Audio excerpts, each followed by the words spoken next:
देशवासियों, नमस्कार। मन की बात में एक बार फिर आप सभी का बहुत बहुत स्वागत है। यह कार्यक्रम 95वां एपिसोड है। हम बहुत तेजी से मन की बात के शतक की तरफ बढ़ रहे हैं। ये कार्यक्रम मेरे लिए 130 करोड़ देशवासियों से जुड़ने का एक और माध्यम है।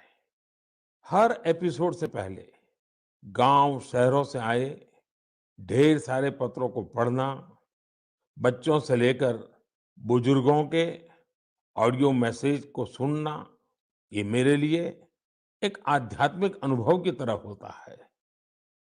साथियों, आज के कार्यक्रम की शुरुआत मैं एक अनूठे उपहार की चर्चा के साथ करना चाहता हूँ। तेलंगाना के राजन्ना सिरसिला जिले में एक बुनकर भाई हैं, एलदी हरिप्रसाद गारू। उन्होंने मुझे अपने हाथों से G20 का ये लोगो बुन करके भेजा है। ये शानदार उपहार देखकर तो मैं हैरान ही रह गया। हरिप्रसाद जी को अपनी कला में इतनी महारत हासिल है कि वो सबका ध्यान आकर्षित कर लेते हैं। हरिप्रसाद जी ने हाथ से बुने G20 के इस लोगो के साथ ही मुझे एक चिट्ठी भी भेजी है। इसमें उन्होंने लिखा है कि अगले साल G20 शिखर सम्मेलन की मेजबानी करना भारत के लिए बड़े ही गौरव की बात है। देश की इसी उपलब्धि की खुशी में उन्होंने G20 का यह लोगो अपने हाथों से तैयार किया है। बुनाई की यह बेहतरीन प्रतिभा उन्हें अपने पिता से विरासत में मिली है और आज वे पूरे पैशन के साथ इसमें जुटे हुए हैं। साथियों, कुछ दिन पहले ही मुझे G20 लोगो और भारत की प्रेसिडेंसी की वेबसाइट को लॉन्च करने का सौभाग्य मिला था। इस लोगो का चुनाव एक पब्लिक कॉन्टेस्ट के जरिए हुआ था। जब मुझे हरिप्रसाद गारू द्वारा भेजा गया उपहार मिला, तो मेरे मन में एक और विचार उठा। तेलंगाना के किसी जिले में बैठा व्यक्ति भी G20 जैसी समिट से खुद को कितना कनेक्ट महसूस कर सकता है, ये देखकर मुझे बहुत अच्छा लगा। आज हरिप्रसाद गारू जैसे अनेकों लोगों ने मुझे चिट्ठी भेजकर ये लिखा है कि देश को इतने बड़े समिट की मेजबानी मिलने से उनका सीना चौड़ा हो गया है। मैं आपसे पुणे के रहने वाले सुब्बा राव चिल्लारा जी और कोलकाता के तुषार जगमोहन, उनके संदेश का भी जिक्र करूंगा। इन्होंने G20 को लेकर भारत के प्रोएक्टिव एफर्ट्स की बहुत सराहना की है। साथियों, G20 की वर्ल्ड पॉपुलेशन में दो तिहाई, वर्ल्ड ट्रेड में तीन चौथाई और वर्ल्ड जीडीपी में 85% भागीदारी है। आप कल्पना कर सकते हैं, भारत अब से 3 दिन बाद यानी 1 दिसंबर से इतने बड़े समूह की, इतने सामर्थ्यवान समूह की अध्यक्षता करने जा रहा है। भारत के लिए, हर भारतवासी के लिए ये कितना बड़ा अवसर आया है। ये इसलिए भी और विशेष हो जाता है क्योंकि ये जिम्मेदारी भारत को आजादी के अमृतकाल में मिली है। साथियों, G20 की अध्यक्षता हमारे लिए एक बड़ी अपॉर्चुनिटी बनकर आई है। हमें इस मौके का पूरा उपयोग करते हुए ग्लोबल गुड, विश्व कल्याण पर फोकस करना है। चाहे पीस हो या यूनिटी, पर्यावरण को लेकर संवेदनशीलता की बात हो या फिर सस्टेनेबल डेवलपमेंट की, भारत के पास इनसे जुड़ी चुनौतियों का समाधान है। हमने one earth, one family, one future की जो थीम दी है, उससे वसुधैव कुटुंबकम के लिए हमारी प्रतिबद्धता जाहिर होती है। हम हमेशा कहते हैं, ओम सर्वेषां स्वस्तिर्भवतु, सर्वेषां शांतिर्भवतु, सर्वेषां पूर्णम भवतु, सर्वेषां मंगलम भवतु। ओम शांति शांति शांति। अर्थात सबका कल्याण हो, सबको शांति मिले, सबको पूर्णता मिले और सबका मंगल हो। आने वाले दिनों में देश के अलग-अलग हिस्सों में G20 से जुड़े अनेक कार्यक्रम आयोजित किए जाएंगे। इस दौरान दुनिया के अलग-अलग हिस्सों से लोगों को आपके राज्यों में आने का मौका मिलेगा। मुझे भरोसा है कि आप अपने यहाँ की संस्कृति के विविध और विशिष्ट रंगों को दुनिया के सामने लाएंगे और आपको ये भी याद रखना है कि G20 में आने वाले लोग भले ही अभी एक डेलीगेट के रूप में आए, लेकिन भविष्य के टूरिस्ट भी हैं। मेरा आप सभी से एक और आग्रह है, विशेष तौर से मेरे युवा साथियों से, हरिप्रसाद गारू की तरह ही आप भी किसी न किसी रूप में G20 से जरूर जुड़े। कपड़े पर G20 का भारतीय लोगो बहुत कूल तरीके से, स्टाइलिश तरीके से बनाया जा सकता है, छापा जा सकता है। मैं स्कूलों, कॉलेजों, यूनिवर्सिटी से भी आग्रह करूंगा कि वो अपने यहाँ G20 से जुड़ी चर्चा, परिचर्चा, कंपटीशन कराने के अवसर बनाएं। आप G20.in वेबसाइट पर जाएंगे तो आपको अपनी रुचि के अनुसार वहां बहुत सारी चीजें मिल जाएगी। मेरे प्यारे देशवासियों, 18 नवंबर को पूरे देश ने स्पेस सेक्टर में एक नया इतिहास बनते देखा। इस दिन भारत ने अपने पहले ऐसे रॉकेट को अंतरिक्ष में भेजा जिसे भारत के प्राइवेट सेक्टर ने डिजाइन और तैयार किया था। इस रॉकेट का नाम है विक्रम एस।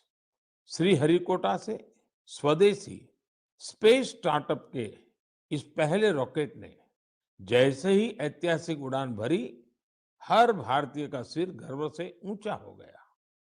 साथियों, विक्रम एस रॉकेट कई सारी खूबियों से लैस है। दूसरे रॉकेट्स की तुलना में यह हल्का भी है और सस्ता भी है। इसकी डेवलपमेंट कॉस्ट अंतरिक्ष अभियान से जुड़े दूसरे देशों की लागत से भी काफी कम है। कम कीमत में विश्व स्तरीय स्टैंडर्ड स्पेस टेक्नोलॉजी में अब तो ये भारत की पहचान बन चुकी है। इस रॉकेट को बनाने में एक और आधुनिक टेक्नोलॉजी का इस्तेमाल हुआ है। आप ये जानकर हैरान रह जाएंगे कि इस रॉकेट के कुछ जरूरी हिस्से 3D प्रिंटिंग के जरिए बनाए गए हैं। सही में विक्रम एस के लॉन्च मिशन को जो प्रारंभ नाम दिया गया है, वो बिल्कुल फिट बैठता है।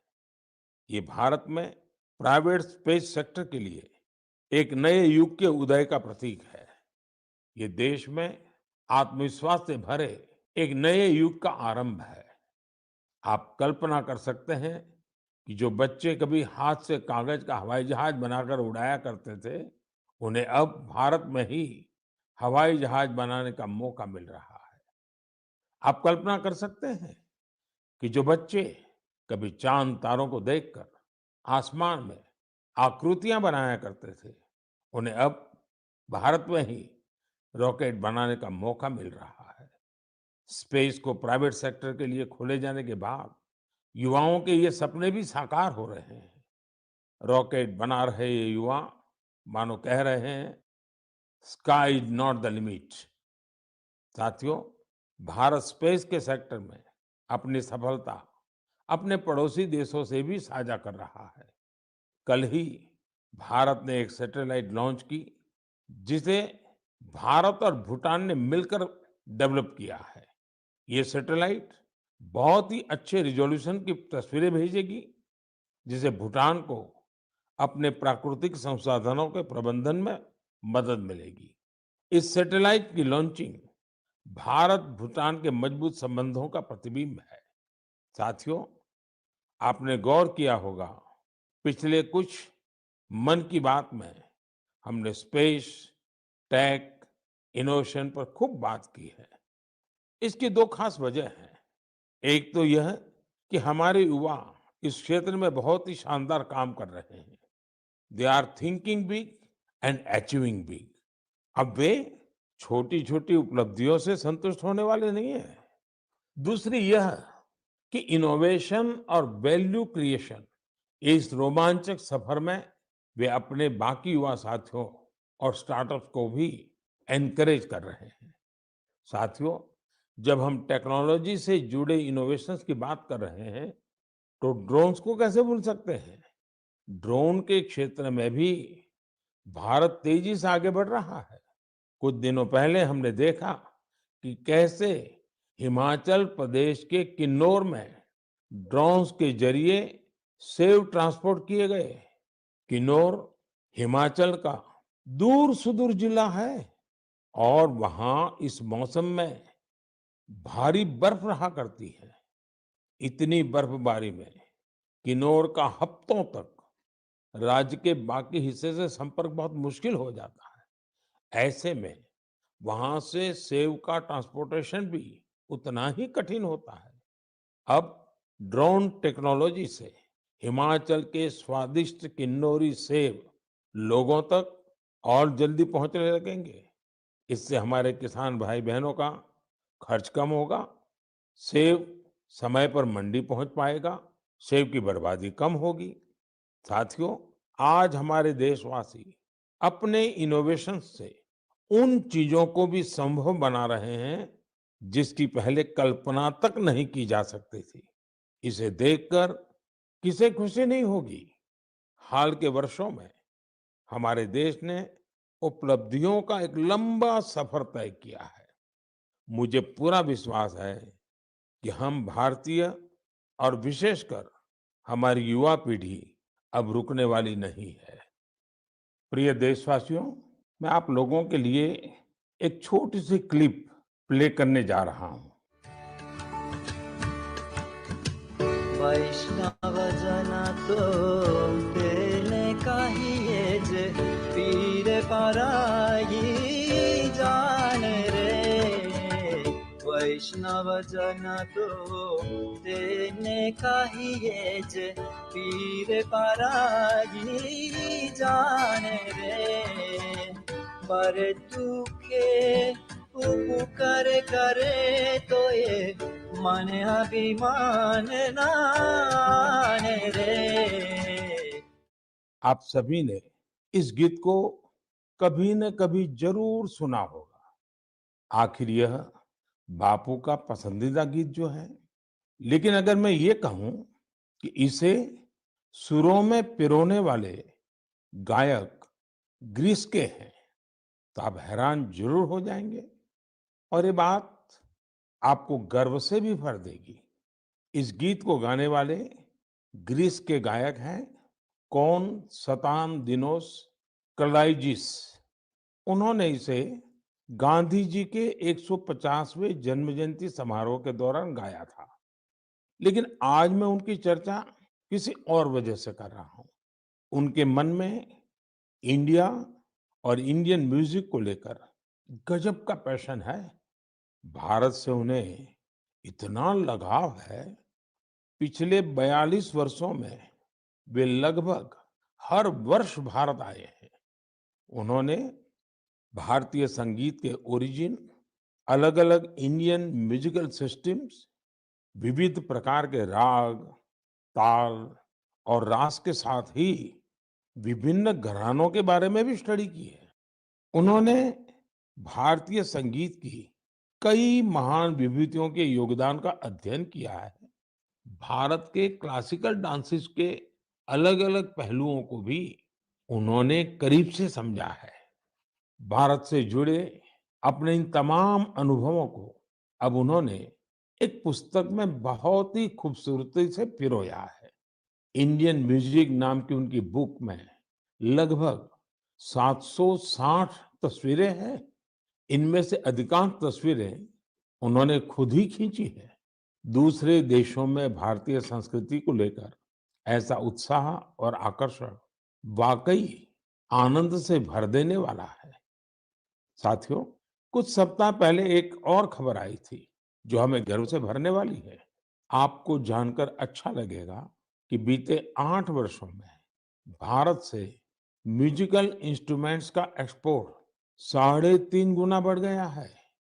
इलेक्ट्रिकल म्यूजिकल इंस्ट्रूमेंट्स की बात करें तो इनका एक्सपोर्ट 60 गुना बढ़ा है।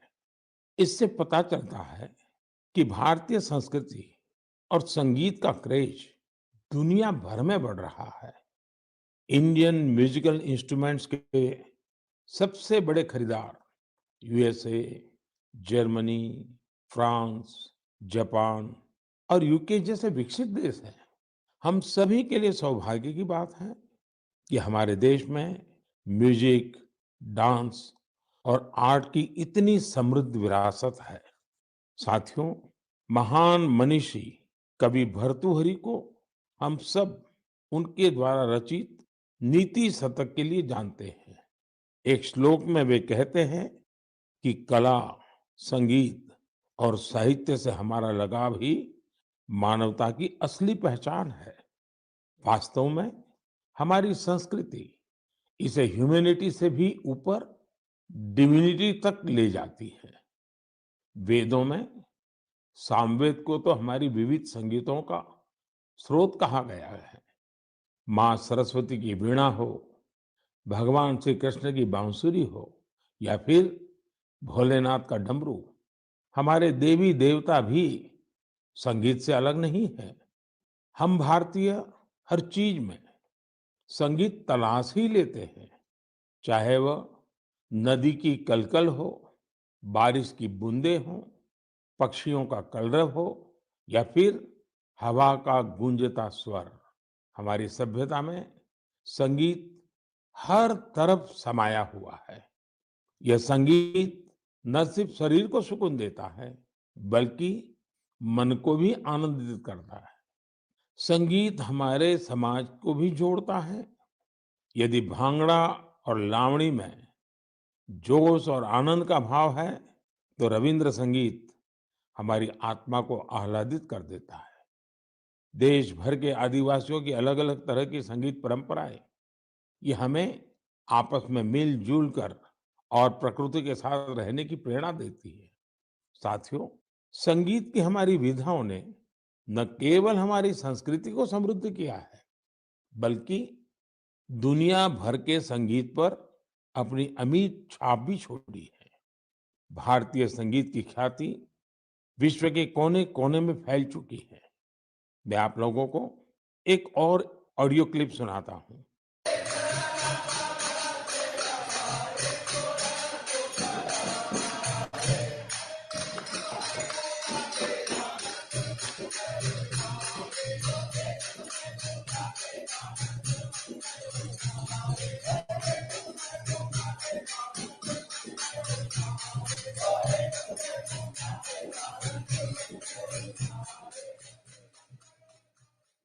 आप सोच रहे होंगे कि घर के पास में किसी मंदिर में भजन कीर्तन चल रहा है, लेकिन ये आवाज भी आप तक भारत से हजारों मील दूर बसे साउथ अमेरिकन देश गयाना से आई है।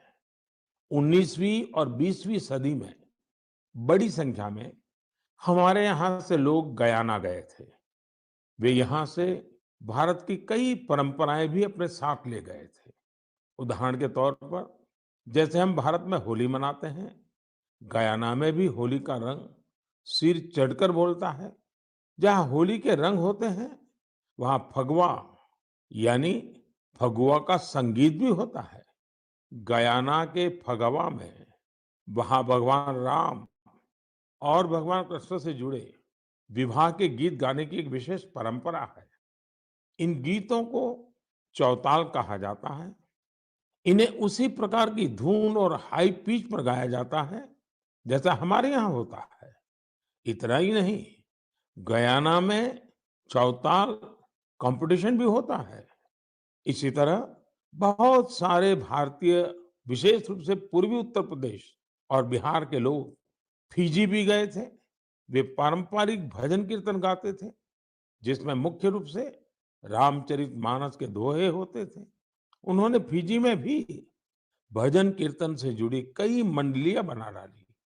फिजी में रामायण मंडली के नाम से आज भी 2000 से ज्यादा भजन कीर्तन मंडलियां हैं। इन्हें आज हर गांव मोहल्ले में देखा जा सकता है। मैंने तो यहाँ केवल कुछ ही उदाहरण दिए हैं। अगर आप पूरी दुनिया में देखेंगे तो ये भारतीय संगीत को चाहने वालों की ये लिस्ट काफी लंबी है। मेरे प्यारे देशवासियों, हम सब हमेशा इस बात पर गर्व करते हैं कि हमारा देश दुनिया में सबसे प्राचीन परंपराओं का घर है। इसलिए ये हमारी जिम्मेदारी भी है कि हम अपनी परंपराओं और पारंपरिक ज्ञान को संरक्षित करें, उसका संवर्धन भी करें और हो सके उतना आगे भी बढ़ाएं। ऐसा ही एक सराहनीय प्रयास हमारे पूर्वोत्तर राज्य नागालैंड के कुछ साथी कर रहे हैं। मुझे ये प्रयास काफी अच्छा लगा, तो मैंने सोचा इसे मन की बात के श्रोताओं के साथ भी शेयर करूं। साथियों, नागालैंड में नागा समाज की जीवन शैली, उनकी कला, संस्कृति और संगीत, ये हर किसी को आकर्षित करती है। ये हमारे देश की गौरवशाली विरासत का अहम हिस्सा है। नागालैंड के लोगों का जीवन और उनके स्किल्स सस्टेनेबल लाइफस्टाइल के लिए भी बहुत महत्वपूर्ण है। इन परंपराओं और स्किल्स को बचाकर अगली पीढ़ी तक पहुंचाने के लिए वहां के लोगों ने एक संस्था बनाई है जिसका नाम है लीडी क्रोयू। नागा संस्कृति के जो खूबसूरत आयाम धीरे धीरे खोने लगे थे, लीडी क्रोयू संस्था ने उन्हें फिर से पुनर्जीवित करने का काम किया है। उदाहरण के तौर पर नागा लोक संगीत अपने आप में एक बहुत समृद्ध विधा है। इस संस्था ने नागा संगीत की एल्बम लॉन्च करने का काम शुरू किया है। अब तक ऐसी 3 एल्बम्स लॉन्च की जा चुकी है। ये लोग लोक संगीत, लोक नृत्य से जुड़ी वर्कशॉप भी आयोजित करते हैं। युवाओं को इन सब चीजों के लिए ट्रेनिंग भी दी जाती है। यही नहीं, नागालैंड की पारंपरिक शैली में कपड़े बनाने, सिलाई बुनाई जैसे जो काम, उनकी भी ट्रेनिंग युवाओं को दी जाती है। पूर्वोत्तर में बैम्बू से भी कितने ही तरह के प्रोडक्ट्स बनाए जाते हैं। नई पीढ़ी के युवाओं को बैम्बू प्रोडक्ट्स बनाने का भी सिखाया जाता है। इससे इन युवाओं का अपनी संस्कृति से जुड़ाव तो होता ही है, साथ ही उनके लिए रोजगार के नए नए अवसर भी पैदा होते हैं। नागा लोक संस्कृति के बारे में ज्यादा से ज्यादा लोग जाने, इसके लिए भी लीडी क्रोयू के लोग प्रयास करते हैं। साथियों, आपके क्षेत्र में भी ऐसी सांस्कृतिक विधाएं और परंपराएं होगी। आप भी अपने अपने क्षेत्र में इस तरह के प्रयास कर सकते हैं। अगर आपकी जानकारी में कहीं ऐसा कोई अनूठा प्रयास हो रहा है तो आप उसकी जानकारी मेरे साथ भी जरूर साझा करिए। मेरे प्यारे देशवासियों, हमारे यहाँ कहा गया है, विद्या धनम सर्वधनम प्रधानम। अर्थात कोई अगर विद्या का दान कर रहा है तो वो समाज हित में सबसे बड़ा काम कर रहा है। शिक्षा के क्षेत्र में जलाया गया एक छोटा सा दीपक भी पूरे समाज को रोशन कर सकता है।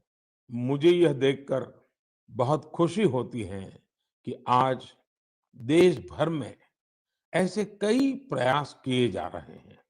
यूपी की राजधानी लखनऊ से 70-80 किलोमीटर दूर हरदोई का एक गांव है बांसा।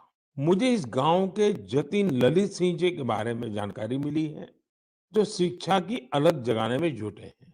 जतिन जी ने 2 साल पहले यहाँ community library and resource centre शुरू किया था। उनके इस सेंटर में हिंदी और अंग्रेजी साहित्य, कंप्यूटर, लॉ और कई सरकारी परीक्षाओं की तैयारियों से जुड़ी 3000 से अधिक किताबें मौजूद है। इस लाइब्रेरी में बच्चों की पसंद का भी पूरा ख्याल रखा गया है। यहाँ मौजूद कॉमिक्स की किताबें हो या फिर एजुकेशनल टॉयज, बच्चों को खूब भा रहे हैं। छोटे बच्चे खेल-खेल में यहाँ नई-नई चीजें सीखने आते हैं। पढ़ाई ऑफलाइन हो या फिर ऑनलाइन, करीब 40 वॉलंटियर्स इस सेंटर पर स्टूडेंट्स को गाइड करने में जुटे रहते हैं। हर रोज गांव के तकरीबन 80 विद्यार्थी इस लाइब्रेरी में पढ़ने आते हैं। साथियों, झारखंड के संजय कश्यप जी भी गरीब बच्चों के सपनों को नई उड़ानें दे रहे हैं। अपने विद्यार्थी जीवन में संजय जी को अच्छी पुस्तकों की कमी का सामना करना पड़ा था। ऐसे में उन्होंने ठान लिया कि किताबों की कमी से वे अपने क्षेत्र के बच्चों का भविष्य अंधकारमय नहीं होने देंगे। अपने इस मिशन की वजह से आज वो झारखंड के कई जिलों में बच्चों के लिए लाइब्रेरी मैन बन गए हैं। संजय जी ने जब अपनी नौकरी की शुरुआत की थी, उन्होंने पहला पुस्तकालय अपने पैतृक स्थान पर बनवाया था। नौकरी के दौरान उनका जहां भी ट्रांसफर होता था, वहां वे गरीब और आदिवासी बच्चों की पढ़ाई के लिए लाइब्रेरी खोलने के मिशन में जुट जाते हैं।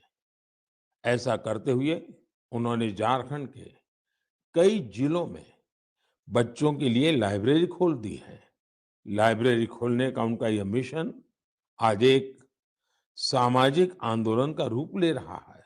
संजय जी हो या जतिन जी, ऐसे अनेक प्रयासों के लिए मैं उनकी विशेष सराहना करता हूं। मेरे प्यारे देशवासियों, मेडिकल साइंस की दुनिया ने रिसर्च और इनोवेशन के साथ ही अत्याधुनिक टेक्नोलॉजी और उपकरणों के सहारे काफी प्रगति की है। लेकिन कुछ बीमारियां आज भी हमारे लिए बहुत बड़ी चुनौती बनी हुई है। ऐसी ही एक बीमारी है मस्कुलर डिस्ट्रॉफी। ये मुख्य रूप से एक ऐसी आनुवंशिक बीमारी है जो किसी भी उम्र में हो सकती है। इसमें शरीर की मांसपेशियां कमजोर होने लगती हैं। रोगी के लिए रोजमर्रा के अपने छोटे-छोटे कामकाज करना भी मुश्किल हो जाता है। ऐसे मरीजों के उपचार और देखभाल के लिए बड़े सेवा भाव की जरूरत होती है। हमारे यहाँ हिमाचल प्रदेश में सोलन में एक ऐसा सेंटर है जो मस्कुलर डिस्ट्रॉफी के मरीजों के लिए उम्मीद की नई किरण बना है। इस सेंटर का नाम है मानव मंदिर। इसे Indian Association of Muscular dystrophy द्वारा संचालित किया जा रहा है। मानव मंदिर अपने नाम के अनुरूप ही मानव सेवा की अद्भुत मिसाल है। यहाँ मरीजों के लिए ओपीडी और एडमिशन की सेवाएं 3-4 साल पहले शुरू हुई थी। मानव मंदिर में करीब 50 मरीजों के लिए बेड्स की सुविधा भी है। फिजियोथेरेपी, इलेक्ट्रोथेरेपी और हाइड्रोथेरेपी के साथ साथ योग प्राणायाम की मदद से भी यहाँ रोग का उपचार किया जाता है। साथियों, हर तरह की हाईटेक सुविधाओं के जरिए इस केंद्र में रोगियों के जीवन में सकारात्मक बदलाव लाने का भी प्रयास होता है। मस्कुलर डिस्ट्रॉफी से जुड़ी एक चुनौती इसके बारे में जागरूकता का अभाव भी है।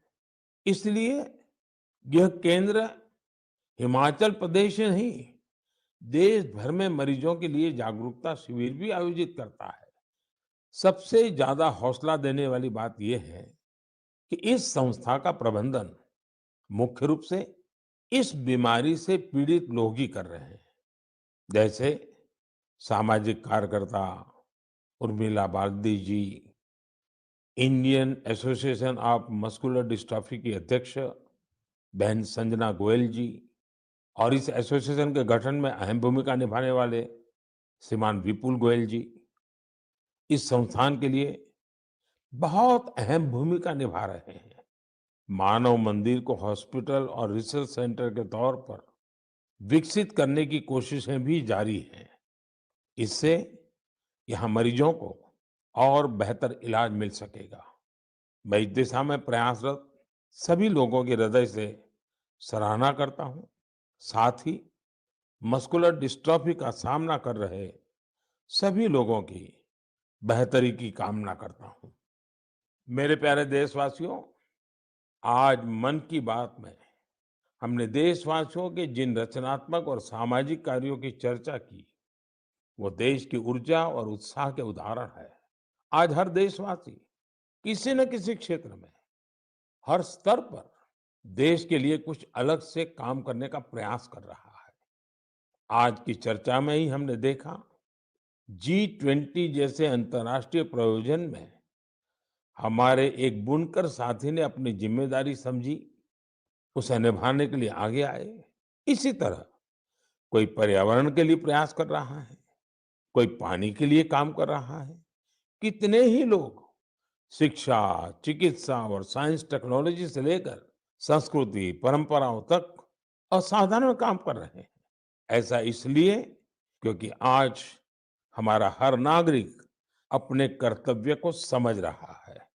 जब ऐसी कर्तव्य भावना किसी राष्ट्र के नागरिकों में आ जाती है, तो उसका स्वर्णिम भविष्य अपने आप तय हो जाता है। और देश के ही स्वर्णिम भविष्य में हम सबका भी स्वर्णिम भविष्य है। मैं एक बार फिर देशवासियों को उनके प्रयासों के लिए नमन करता हूँ। अगले महीने हम फिर मिलेंगे और ऐसे ही कई और उत्साहवर्धक विषयों पर जरूर बात करेंगे। अपने सुझाव और विचार जरूर भेजते रहिएगा। आप सभी का बहुत बहुत धन्यवाद।